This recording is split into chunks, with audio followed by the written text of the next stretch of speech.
Hello, everyone. My name is Zeotrex, and today we are going to be talking about my favorite movies of all time. And so I've done my favorite video games. I've done my favorite horror movies, and so I just kind of there's a reason why I'm making this video, and it's related to the movie that you see up there. I'll get into that when we get into it. But I want to talk about my favorite movies. I just saw a video on it, and I was inspired, and it's like, you know what? I think I should talk about some of my favorite movies of all time. So, not really writing a script here. I'm just gonna be kind of going off the top of my head, and gonna try keeping things quick, trying to keep things simple. But I'm gonna go into my top 20 favorite movies. Some of these I might not have the most to say, but I love them all the same. So let's just get right into it with Superman. Superman, like the original Christopher Reeve Superman movie, is just overall probably my favorite comic book movie. I had watched it when I was starting to really get into Superman, up to the release of James Gunn's Superman movie, and so I was kind of like, you know what, maybe I should just check this film out. And I was worried because I'm really picky about my comic book movies nowadays. It's like, if you don't fit a criteria, if you're not really the most accurate to the source material, or if the characters don't act the way that I read through the comics, I've really become like a purist at this point about comic books. But no, this thing is great, and it's kind of weird to see a comic book movie that's just so unapologetically just faithful to the comic book. There's not a single shortcoming within this movie. I mean, maybe the credits were a bit too long. I think that was a bit weird, but yeah, no, I absolutely love this movie because it's so unapologetically Superman. Like nowadays, comic book movies just have this like twist to them. It's like, this was really before like the 2000. This was definitely way before the 2000s, where comic book movies are like, okay, we have the characters, but we're not gonna really put them the way they are. I'm looking at you, X-Men movies, or Fantastic Four, or hell, even Sam Raimi's Spider-Man, which is more faithful than those. And I think it's even Tim Burton's Batman, which is probably the comparison you can make here.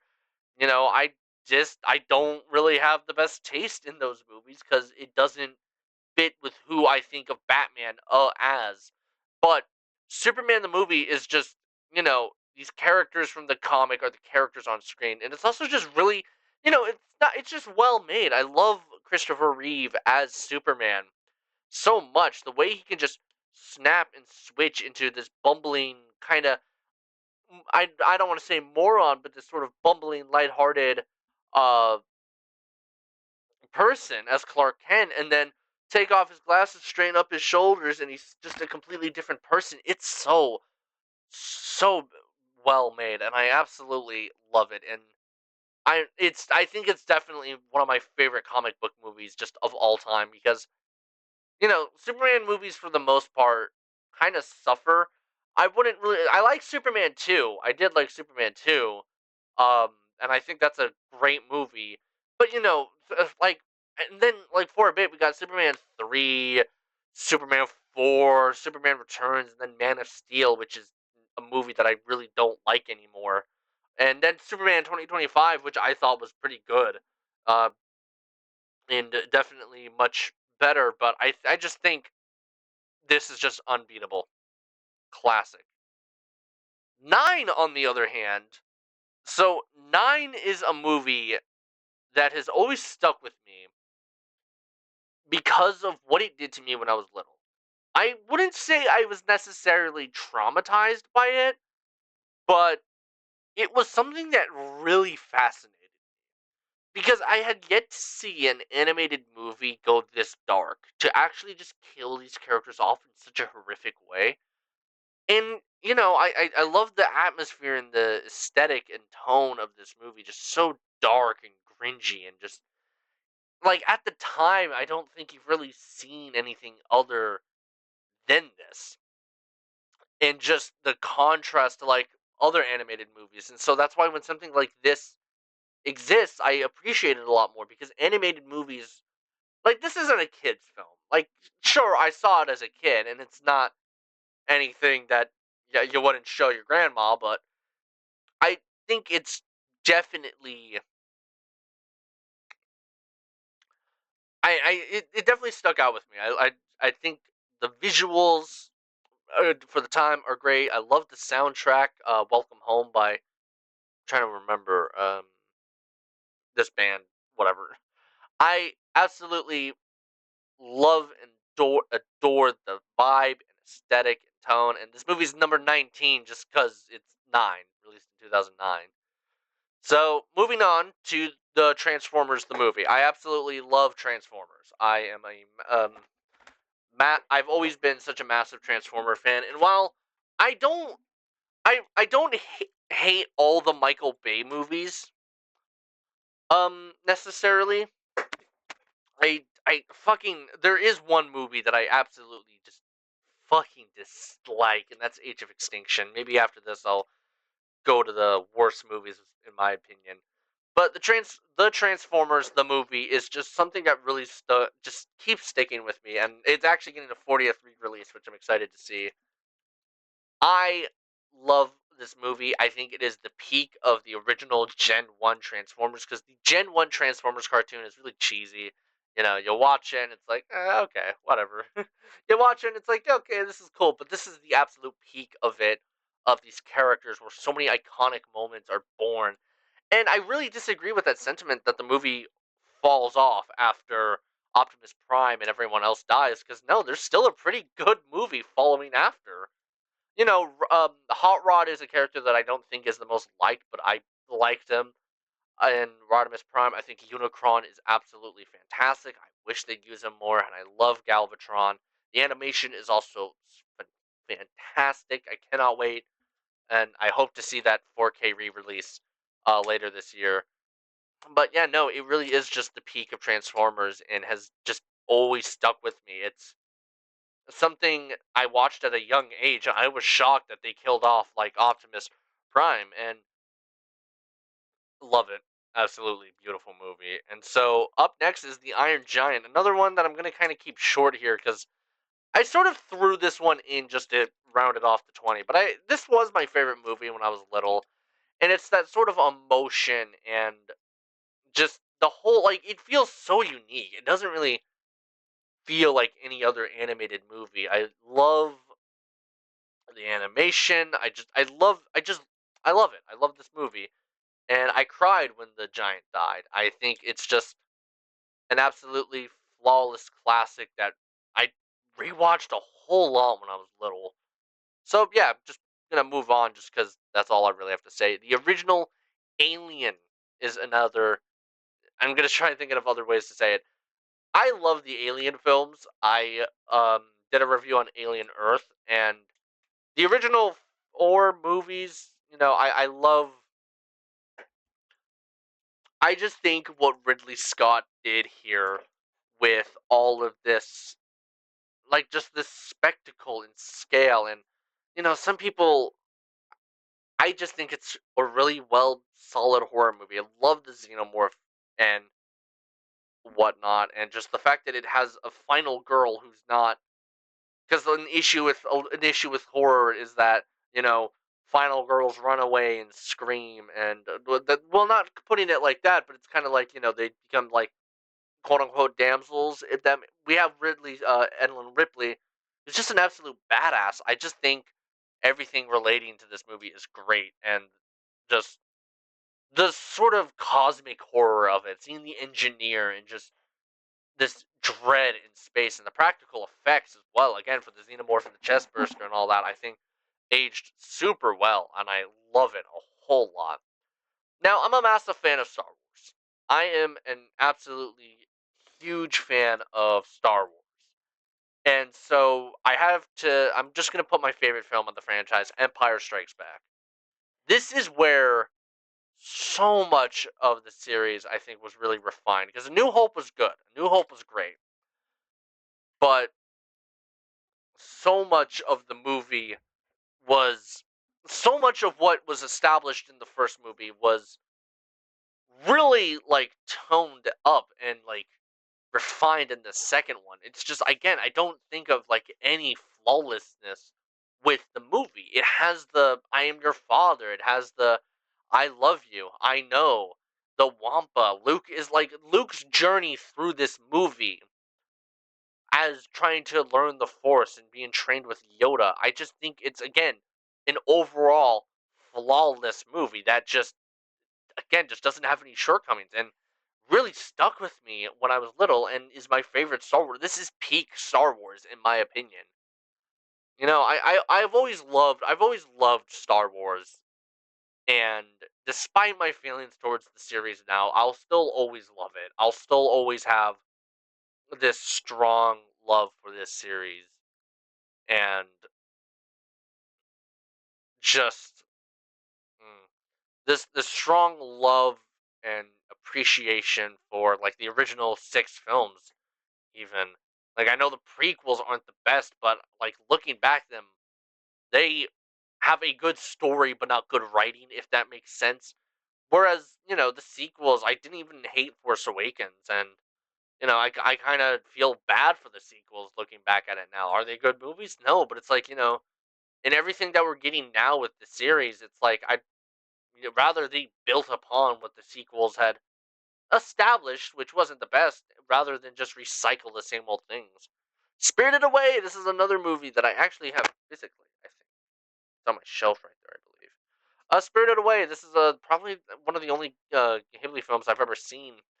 And because of that, I love it. It's just this whimsical, fun, emotional journey, and rest in peace to Davy Chase, who voiced Chihiro in the English dub of this movie. So young, so sad.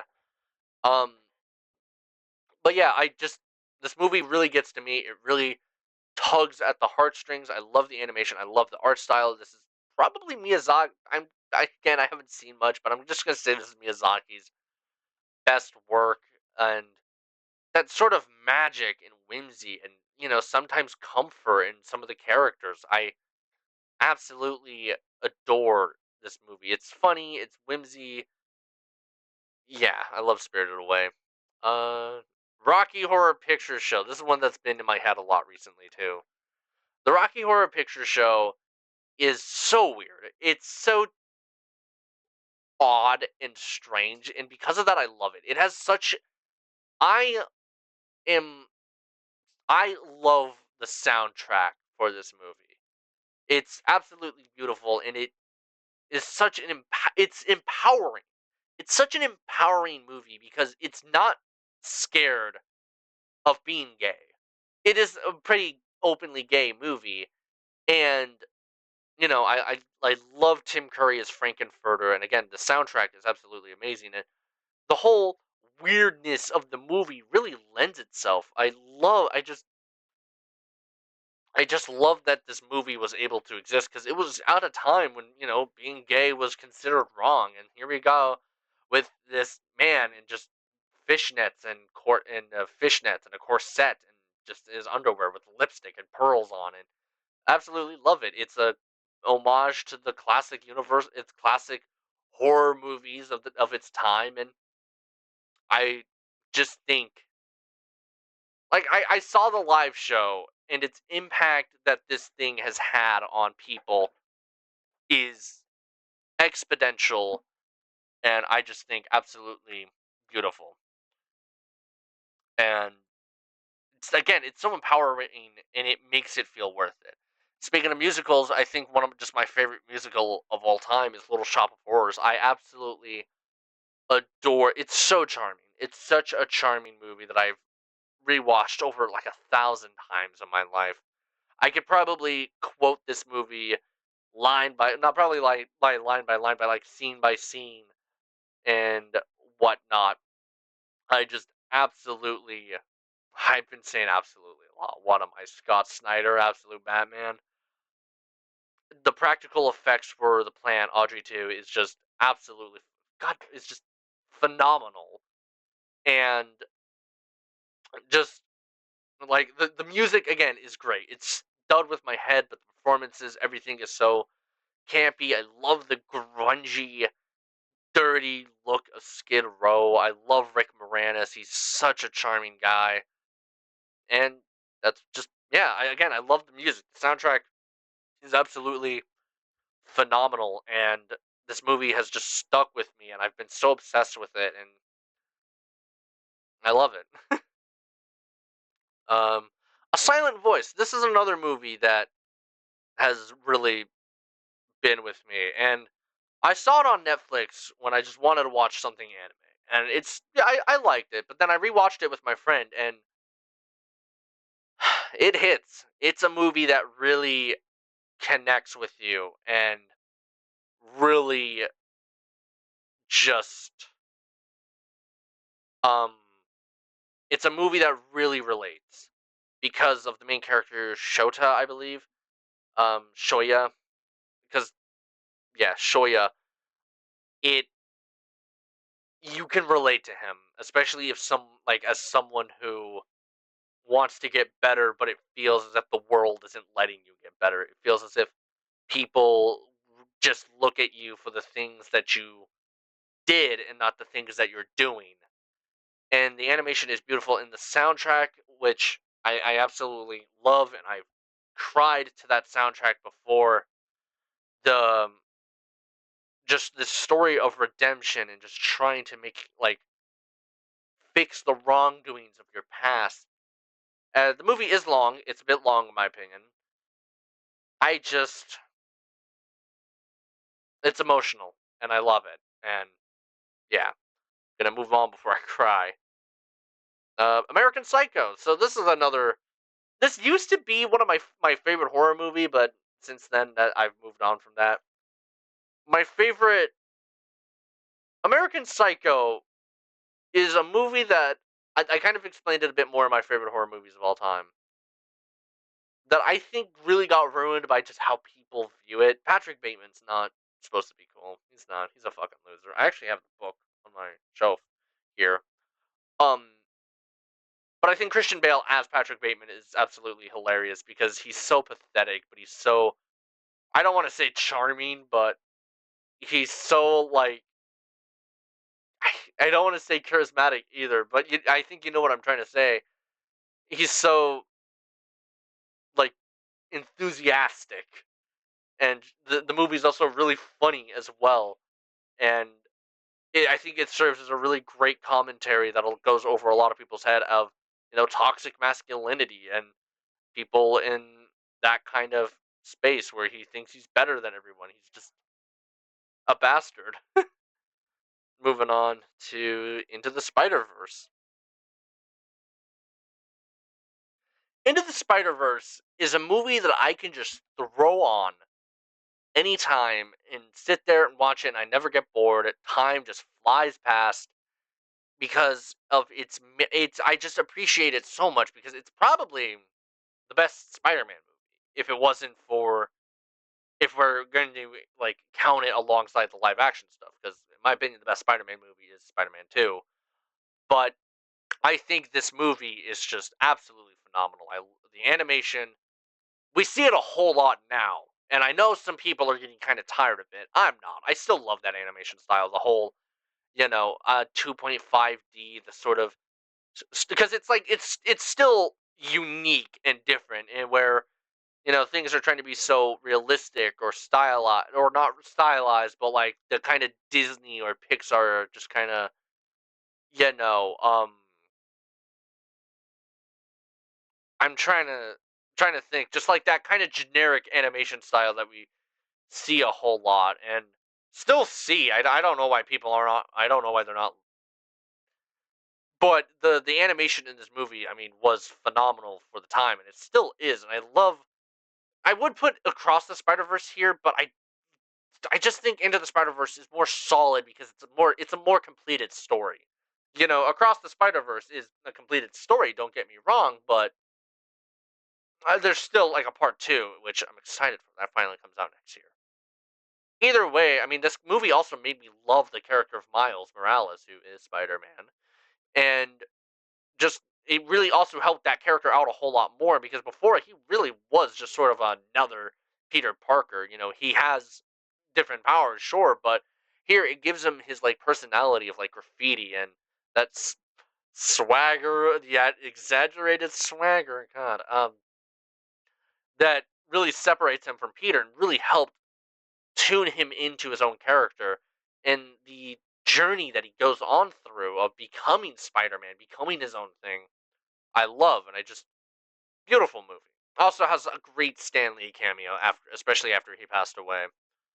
The original Godzilla. So originally this was Godzilla versus Gigan, but I wanted to make this list a bit more serious.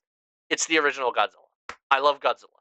Godzilla, like I don't know if you can see them up there, but there's my fucking giant ass Godzilla shelf.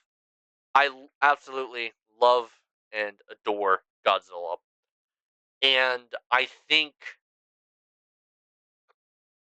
just think that this original movie is flawless. It is such a well-made movie and perfectly showcases Godzilla at his most dangerous. I'm really trying to think because I was introduced to the series by Godzilla vs. Gigan, which I have the original, which I have my original VHS tape up there, the same one I had all those years ago from that garage sale. But this movie just did so much with the kaiju giant monster genre. It really helped the series out. I'm trying to think of what I want to say. The way that Godzilla is filmed, the way that his rampage is portrayed, in the real life, like metaphor and message, because this was right after Japan had just gotten bombed. It hits. It hits a lot. This is practically what they experienced. This giant weapon of nuclear destruction walking around. It's great. I love it. It's such a timeless classic. And then up next is Submarine. Submarine is a more sort of relatable movie. I think it's funny. I think it's a really funny movie, but where the movie really hits is just its dryness, I'd say. It is beautifully shot. It is so beautifully shot. I love the cinematography and the tone and the style. I gotta show this movie to my friend. I really need to. I'm going to. And I love the soundtrack too by Alex Turner. I listened to that while I was writing my own little coming of age story. And the humor is a bit dry, but because of that, it is funny. And I love. You really feel for the character of Oliver, and just like he's not a good person. He's kind of an idiot, but it's like Diary of a Wimpy Kid, except it's more serious. And just those feelings of not wanting to change, of wanting everything to be the same. It really hits. It really hits because change is scary. Change is a bastard. It really does scare the shit out of you because you don't know what's going on. And I love that fucking thing. Like I'm trying to remember what it was, where it's like, you know, it was like something relating to memories or something. But I absolutely adore this movie. Love it. I think it's funny and sad. We're moving on to number 8, Blade Runner. I love cyberpunk stuff. I mentioned that in my game video where I also announced a book. I will probably get into a bit more of that here in a second. But Blade Runner, the original by Ridley Scott, phenomenal just for the time, just seeing the city of Los Angeles. It's such a visually beautiful movie. Love how Los Angeles looks in this movie. It's so cozy. This movie has a really cozy, like, blanket type feeling. It makes me sleepy. I do think that second half of the movie kind of falls off a little. But it's beautiful. It's beautiful. Just perfect. It's a perfect noir, slow, somber. I wouldn't want to say depressing, but just beautiful movie that I kind of want to rewatch. I've rewatched it a few times and definitely does need a few rewatches to fully understand But what I love about that movie so much, what I love about this movie so much is just all the influences that you can see. It's so iconic. The Tears in the Rain speech hits hard. It makes the kind of weak second act hit a lot more. Um, I just love it. And make sure if you go watch it, please go watch the final cut. I actually am just gonna show these off. My 4Ks for the movie. That's upside down. For the movies, I'm also gonna talk about this in a second. Just I'm such a major fan of cyberpunk as a genre, and I've written a cyberpunk story. I'm writing another cyberpunk story. I'm just I love science fiction. I think this is probably one of the best science fiction movies of all time. So influential on the genre, pretty much the godfather of cyberpunk. I wonder if there's something that predate. I know this is based off a book, but that book wasn't really. I know that this isn't the most faithful to that book, but who knows? Number 5, we're getting into our top 5. The Crow. I love The Crow as much as all the other movies. I think it is such a perfect representation of the gothic aesthetic that I love and adore so much. I love Eric Draven, and rest in peace to Brandon Lee, who, as we all know, if you're familiar with the movie, tragically lost his life on set. And it gives this movie this sort of haunting feel because everything relating to this IP and property, like the comic that it was based off of, it's haunting. I mean, the comic was based after the author lost his girlfriend and was sort of a vent piece, and it's really sad and hard to think about. And the fact that the movie had its own tragedy like that, it gives it such a haunting feel. But it also the movie at the same time feels hopeful. You know, it's a shitty fucking city. Detroit is awful in this movie, yet there's this sort of glimmer of hope throughout it. I absolutely love the soundtrack. I love the Cure's inclusion in it, and Eric Draven is such a perfect character because he is caring while also intimidating to everyone around him, and the visuals and the tone, and I also going back to the Brandon Lee, I think they handled his I think they handled the absence of him during shooting really well. And I don't think it's something you would know. I noticed it a few times. It's always when his back is turned away. It's like this is when he wasn't on set, wasn't it? But just truly beautiful stuff. And I fucking refuse to watch any of the sequels or that fucking remake. If you're gonna remake The Crow, don't fucking do Eric Draven. Okay, that's his thing. Oh yeah, Lost Boys. I love the '80s. The um, I love the '80s. I love the whole like '80s aesthetic, and this is just unapologetically '80s. Um, I've talked about it a lot more in my favorite horror movies. You should go check that out. But this sort of tone and vibe that the movie has, where it's just so snazzy and dreamy. I'm trying to really think. It's the perfect representation of the '80s. It has hot vampires. It has it has beautiful saxophone by Tim Capello, and again the main sound itself. And I just think it like riding motorcycle. It just hits. It hits a lot. I'm gonna go watch my video on it. My other video. Now the Batman. Okay, look, we've fucking sat here and talked about this thing 1,000 times.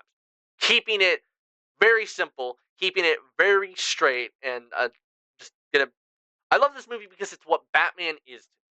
It is It is the first time in his cinematic history, outside of maybe the Nolan trilogy, where Batman is truly represented. He is a detective. The city of Gotham is dark and gloomy. It feels unique. It feels interesting. I mean, yeah, Burton's Gotham was good, but this is a Batman who feels like Batman. It has beautiful cinematography. Robert Pattinson is great as Batman. I have talked about this movie to no end, and was my favorite movie for a while.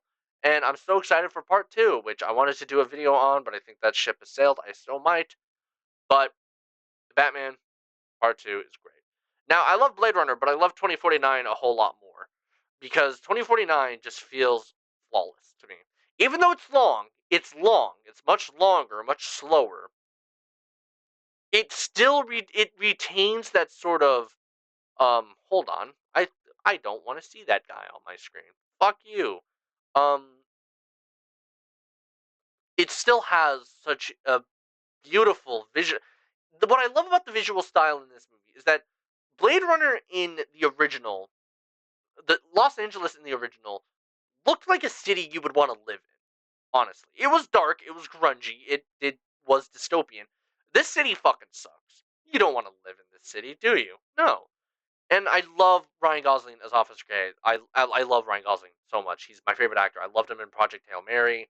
I loved him in Barbie. Loved him in this movie, and I'll get into my favorite movie here of all time.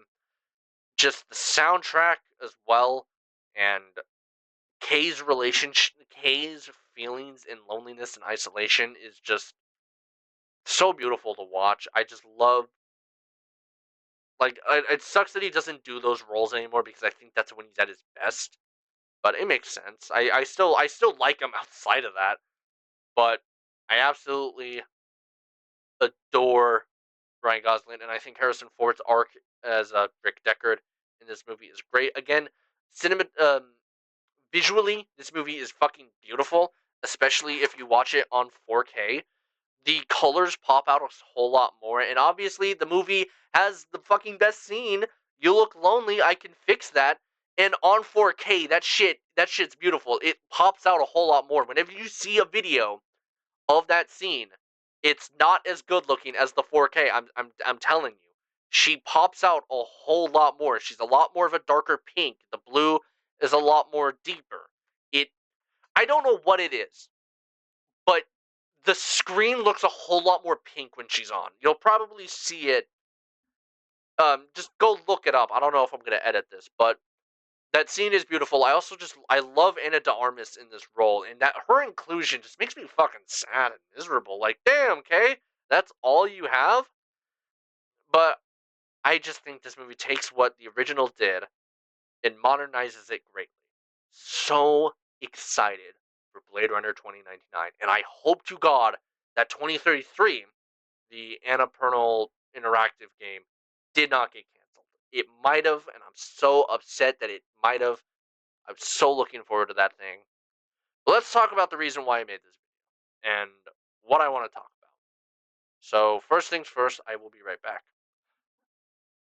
Yeah, I love the movie so much that I got the jacket, and I also have the Steelbook 4K. Drive is just fucking phenomenal. It's my favorite movie of all time. I love synthwave. I love that night drive aesthetic, and this movie so perfectly encapsulates what I wanted. It is literally my dream movie. I love Ryan Gosling in it. He plays a character that is similar to Kay, but just the soundtrack. So let's. I'm gonna go into the fucking face-to-face review here to talk about this. Just talking about the soundtrack and why I made this video in the first place. And I love the soundtrack. Um, there's a Real Hero, which is beautiful. Under Your Spell, which I love so much, but Night Call. Rest in peace, Kavinsky. Such a tragic and devastating loss to wake up to. And because I love synthwave, I am big into the synthwave community, and I know all these people like the Midnight, which geez, that sign is just fucking blinding, y'all. Sorry, there, I'll turn it off. I love the Midnight. I love LeBrock and Time Cop. Kind of. I'm not really big into the new time, but Kavinsky, I think, really helped push this genre of music so much forward thanks to this movie that it's it's a great song too. I love it. It fits the movie so well, but it really doesn't feel real. It does not feel like it happened and it's still something I've been kind of thinking of throughout this morning and all day. Rest in peace, Kavinsky, and thank you so much for everything that you have done for the genre of synthwave. For it, we we love you and we're gonna miss you. So, getting back into the movie, it's just my type of movie. It's a lonely guy driving at night, trying to grapple with his feelings of who he wants to be, and yeah, it has a pretty heavy hitting cast too. That's something I think a lot of people forget. Like Ron Perlman's in it. Bryan Cranston's in it. Oscar Isaac's in it. I just remembered that right now. And it's suspenseful. It keeps the pace going. It's slow and somber, but it's not dragging out. It's not a long movie.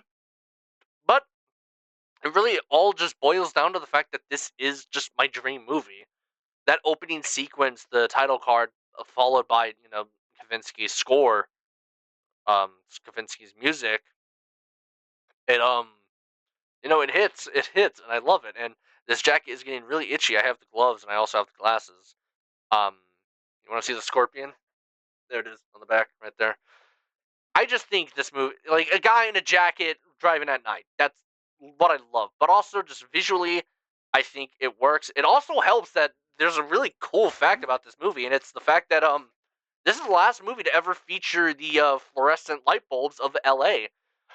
Which is why the movie looks so warm and the lighting is so natural and not this artificial lighting. Because now it's all LED lights in Los Angeles. I guess it is more of a environmental thing, which I get, but oh no, I miss that look because I lived in a time where that look was there. But I love Drive, and I think I'm due for a rewatch tonight. So yeah, if those are my favorite movies of all time. If you guys did enjoy this video, hit that like button. Subscribe. Go check out my other reviews. In those ones I go more into detail about my horror reviews. I kind of skipped over Lost Boys and Alien and Rocky Horror, and American Psycho because I had gone into much better detail in the horror movie video. But until then, stay cool.